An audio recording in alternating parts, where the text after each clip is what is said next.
Il est 19 h, bonsoir à tous. Merci de nous rejoindre sur Polynésie la première, à la une de l'actualité de ce vendredi soir. Elle est bien installée en Polynésie. La grippe continue de sévir. Depuis le début de l'année, 114 cas ont été confirmés, dont 37 rien que la semaine dernière. Une épidémie qui a déjà fait 2 morts au Fénois. Une toute nouvelle application. Elle s'appelle Je déclare. Grâce à elle, les voyageurs peuvent désormais déclarer et payer leurs taxes douanières 48 heures avant leur arrivée. Un véritable gain de temps pour les usagers comme pour le service de douane. Ils viennent de Turquie, du Portugal ou encore de Croatie. Ces chefs d'établissement travaillent avec le lycée Diadème sur le projet Erasmus, un dispositif européen qui permet des échanges de stages ou d'études avec les étudiants polynésiens. Les détails dans ce journal. Et ce soir, dans notre rubrique Te Honota à Motu, nous serons en direct des Australes avec le maire de Tubuai, Fernand Tayata. Nous parlerons de la première visite du haut-commissaire et de la santé financière de l'île. C'est l'histoire d'une jeune boxeuse polynésienne partie en métropole pour vivre ses rêves. Avant d'être sacrée championne de France junior, Cynthia Tetuai-Teroy a dû faire des sacrifices. Elle est la 11e athlète nommée pour les trophées du sport. Son portrait à la fin de cette édition. Elle est de retour depuis le mois de décembre. L'année dernière, elle a fait 10 morts. Malheureusement, la grippe sévit de nouveau au Fénois. Plusieurs malades ont été hospitalisés depuis le début de l'année et 2 personnes sont décédées. La grippe saisonnière fait l'objet d'une surveillance renforcée de la part des autorités sanitaires qui appellent la population à se faire vacciner. Le reportage de James Beau et Hubert Liaou. Un vendredi au dispensaire de Faa. C'est le seul jour où le personnel peut souffler. La forte affluence s'étend le lundi matin. Depuis 2 semaines, les soignants ont noté une augmentation de patients avec des symptômes d'infection respiratoire aiguë. C'est le cas de cette petite fille. Je suis venu emmener ma fille, comme elle avait de la fièvre et elle toussait. Beaucoup Pas un moment. Mais plutôt de la fièvre et comme elle a vomi ce matin, il fait l'emmener en consultation. J'étais vraiment pas bien avec la fièvre qu'il y avait. J'avais une grosse fièvre et je ne pouvais pas dormir, j'avais tellement de courbatures, j'étais pas bien quoi. Dans ce cabinet libéral, le nombre de cas de grippe a aussi augmenté ces dernières semaines. Les personnes âgées qui bénéficient d'une vaccination gratuite sont relativement épargnées. Elle commence par une fièvre, mal de tête, des courbatures généralisées. Ça, c'est le premier stade. Et puis, on a aussi des gens qui commencent avec un petit peu de nausée, voire vomissement et diarrhée. Et après s'installe la toux, la rhinite, le mal de gorge. Donc là, on est vraiment parti sur une grippe. Une épidémie de grippe qui a débuté fin décembre selon le Bureau de veille sanitaire. Depuis le début de l'année, 114 cas de grippe A ont été confirmés, dont 37 nouveaux cas rien que la semaine dernière. 7 personnes ont dû être hospitalisées. Malheureusement, 2 décès sont à déplorer. Et actuellement, ce qu'on voit, c'est un tout petit peu différent d'un pic. C'est un plateau, c'est-à-dire qu'on voit des chiffres qui stagnent, mais qui stagnent à un niveau où c'est encore épidémique. Donc on sait qu'il y a encore de la transmission de la grippe et on recommande à tout le monde d'être vigilant, c'est-à-dire les vigilances dont on a l'habitude avec la pandémie. La circulation virale de la grippe reste encore très active en Europe, avec notamment un rebond de l'épidémie en France pour toutes les classes d'âge. Le Fénois n'est donc pas épargné. La vaccination et les gestes barrières restent les meilleurs outils pour prévenir l'épidémie. Elle est opérationnelle depuis ce matin. La toute nouvelle application Je déclare a été conçue par le gouvernement en partenariat avec les douanes et l'aéroport de Tahiti Faa'a. Grâce à elle, les voyageurs peuvent désormais déclarer et payer leurs taxes douanières 48 heures avant leur arrivée. Un moyen donc d'éviter de longues files d'attente une fois sur le territoire. Elle devrait aussi permettre aux services des douanes de se consacrer à la lutte contre les fraudes et les stupéfiants. Les explications de Nicolas Suire et Patrick Tingsing. Elle s'appelle Je déclare. Il s'agit d'une application conçue pour les douanes afin de faire gagner du temps aux usagers. Ils peuvent dès aujourd'hui, via Internet, remplir un formulaire de déclaration de leurs produits entrant sur le Fénois. Fini les files d'attente devant le service des douanes. Donc actuellement, on passe aussi beaucoup de temps à aider l'usager à faire ses déclarations.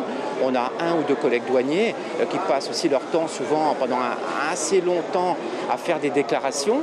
Et là, la personne aura déjà fait sa déclaration. Donc ça libère aussi nos collègues douaniers pour faire nos missions prioritaires qui sont bien sûr la lutte contre l'ICE. Un petit stand d'information a été installé ce matin en zone d'embarquement pour renseigner les usagers qui le souhaitaient sur cette nouvelle application. C'est bien, c'est une bonne chose et pour nous c'est plus pratique. Et ça nous évite d'aller attendre. Un double avantage qui a mis près de 2 ans à voir le jour, car il y a une partie réservée aux douaniers. Et puis, il a fallu tester l'application auprès de 500 personnes pour la rendre la plus simple possible. Mais ce n'est pas tout.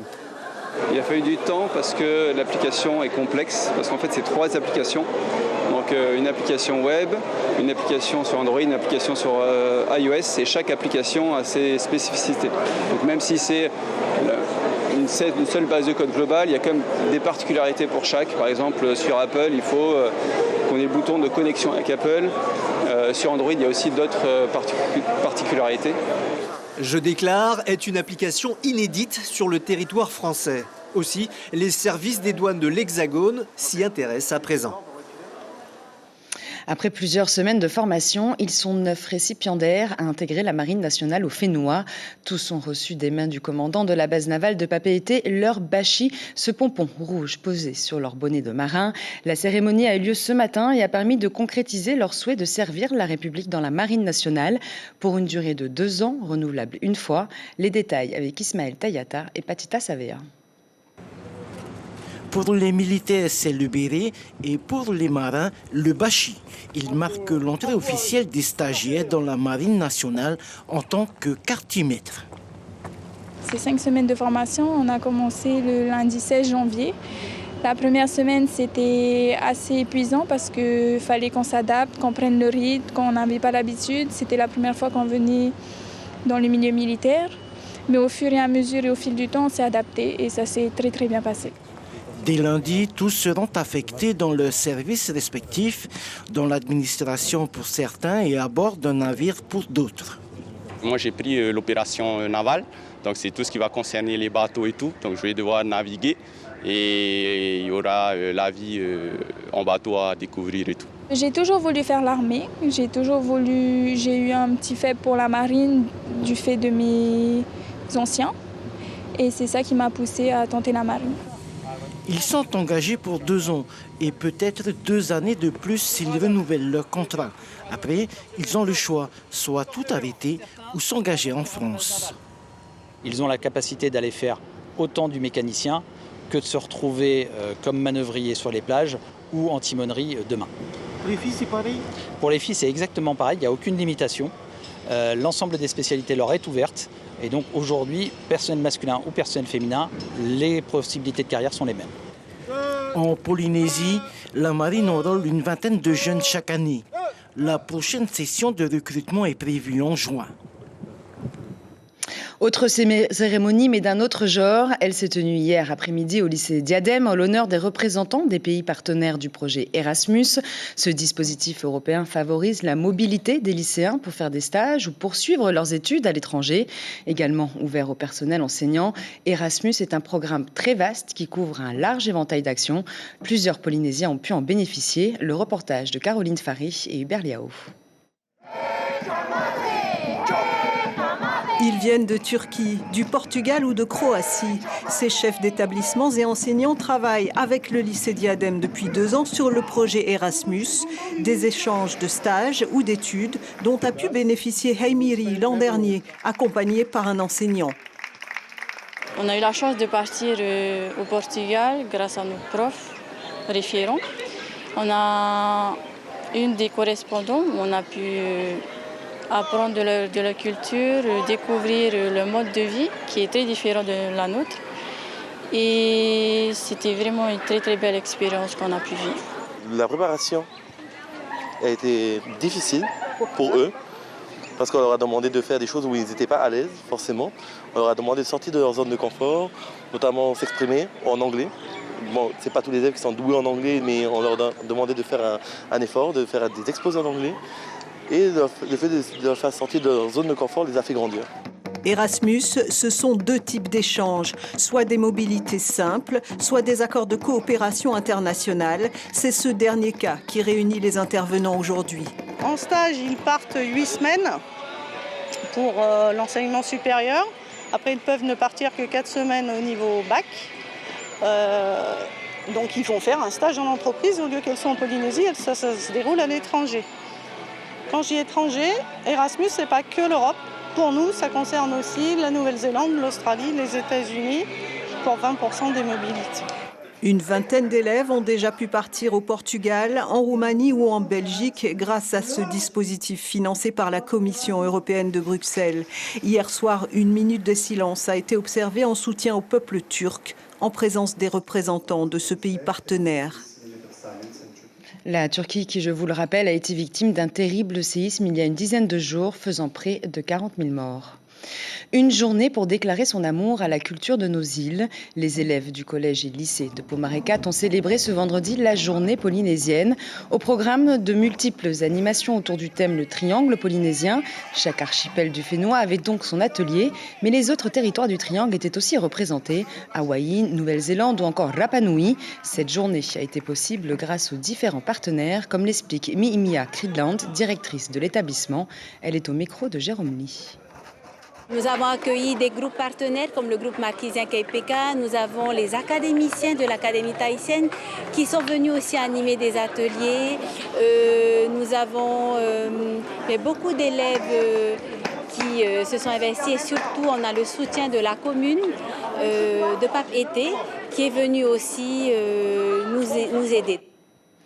En bref, cet appel à la candidature de l'Académie tahitienne, le Farevana cherche à remplacer 4 de ses collègues. Les 3 membres fondateurs, Monseigneur Copenrath, Yves Lemater, Amé Houri, décédé récemment, et Louise Peltzer, qui vient de démissionner de son poste. Les candidatures sont à adresser par courrier à la directrice de l'Académie, Flora Orima Devatine. Elle doit être accompagnée d'un acte de naissance, d'un CV, d'une photo d'identité et d'une lettre de motivation. Et place désormais à notre page des Ono Ta'a Motu.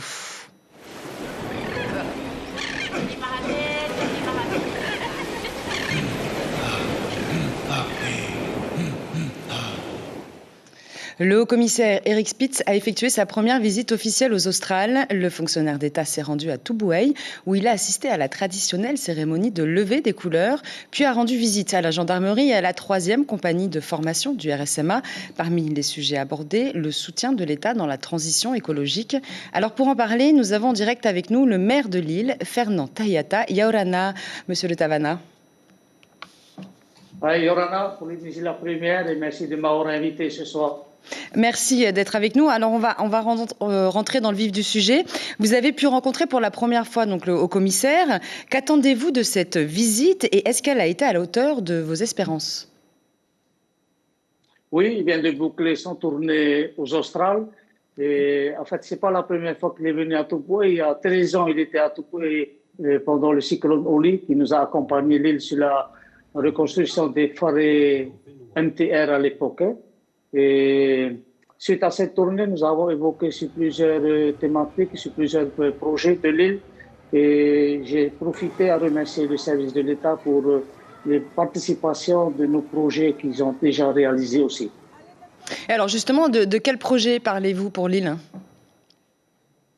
En fait, il y avait beaucoup de projets. On a parlé des projets de l'avenir pour l'année prochaine, puisque cette année, on a voulu partir un peu. L'année dernière, on avait organisé le festival, on a puisé beaucoup sur nos budgets. Et cette année, on a parlé sur les projets de bétonnage des routes, rénovation des routes, et sur plusieurs vêtements. Et on va solliciter le service de l'État qui nous a toujours accompagnés. Il n'y a aucun problème sur ça. Le service de l'État est là, qui répond à nos doléances. Alors justement, le haut-commissaire, dans son discours, a assuré le soutien de l'État, notamment dans la transition écologique. Qu'est-ce que vous avez prévu, vous, à ce niveau-là, en termes de transition écologique, et qu'attendez-vous comme soutien de l'État? En fait, c'est vrai qu'ils nous ont parlé sur ce projet, sur ce projet, mais nous avons entamé sur l'installation solaire pour nos forages, pour minimiser un peu nos dépenses en électricité. Et quel type de budget attendez-vous comme aide justement de l'État? Est-ce que vous avez un montant? Non, Et pour l'instant, on n'a pas fixé de montant. Il faut monter le projet pour savoir un peu et pour savoir combien on va projeter pour ce genre de projet. Est-ce que ça sera un projet qui va être mis en place Nous avons une idée à peu près. D'accord. Est-ce que ça sera un projet qui va être mis en place cette année ou il va falloir attendre un petit peu encore? Non, ça sera pour l'année prochaine. Ça sera pour l'année prochaine. On va monter cette année pour projeter l'année prochaine. Alors parlons un petit peu du festival des Australes, vous y avez participé. Quel retour vous avez eu? Est-ce que les touristes et les spectateurs ont été ravis? Est-ce qu'ils ont été présents également? Oui, il y avait eu beaucoup de monde et je tiens à remercier encore la participation de chaque île, de l'île de Rapa, de Rehovot, de Rimatara et de Rutu et de l'île de Tupoué pour la réussite de ce festival que nous avons organisé. C'est vrai qu'il y a eu beaucoup de participation des personnes d'extérieur aussi, des touristes, et il y a énormément de remontées positives sur l'organisation du festival. Et je pense que c'est une réussite de ce festival que nous avons organisé. Il y a énormément de retombées pour les artisans, parce que tout est parti pendant la semaine de l'organisation du festival. Merci beaucoup, monsieur le maire. Je rappelle que vous êtes donc le maire de Tuboué. Parlons musique à présent. Après le succès de la première édition, à l'occasion du Blue Climate Summit, le gouvernement a décidé de renouveler l'événement. La deuxième édition de Te Moana Nui o Hiva, le concert de l'océan, s'est ouverte aujourd'hui dans les jardins de Paoufei. Au programme de la journée, des ateliers familiaux gratuits et des animations musicales. Ce soir, place au concert de Nohorei and Friends. La population est invitée à venir avec son peoué pour apprécier le spectacle et surtout soutenir la protection de notre océan. Restons dans le sport avec cette championne de boxe. Cynthia Tetuarei-Teroy a quitté le Fénois et sa famille en juillet 2021 pour intégrer l'équipe de France. Depuis, elle est devenue championne de France junior de boxe anglaise en moins de 64 kilos et se prépare actuellement pour une grande compétition internationale. Cynthia Tetuarei-Teroy est la 11e athlète nommée pour les trophées du sport. Son portrait est signé Malouké Duri.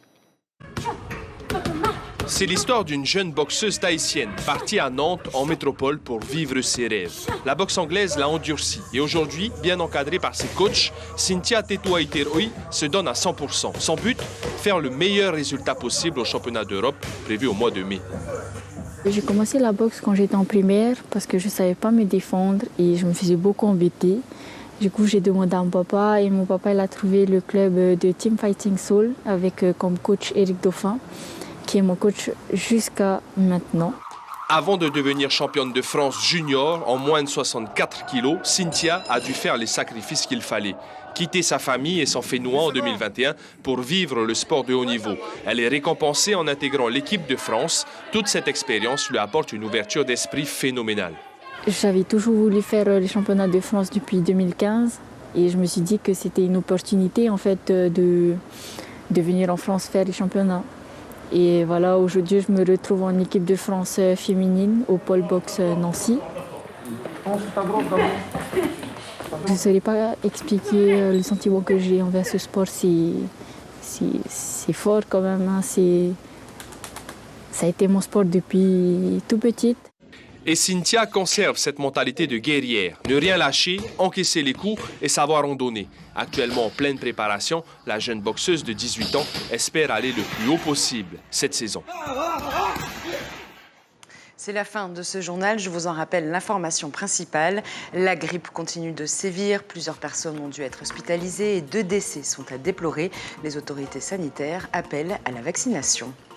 Au programme de votre soirée, du divertissement avec l'émission Fare Maui consacrée à la Saint-Valentin, suivi du concert Flamengo United Family à l'Élysée-Montmartre. Merci d'avoir suivi cette édition. Je vous souhaite à tous une très belle soirée et je vous dis à demain.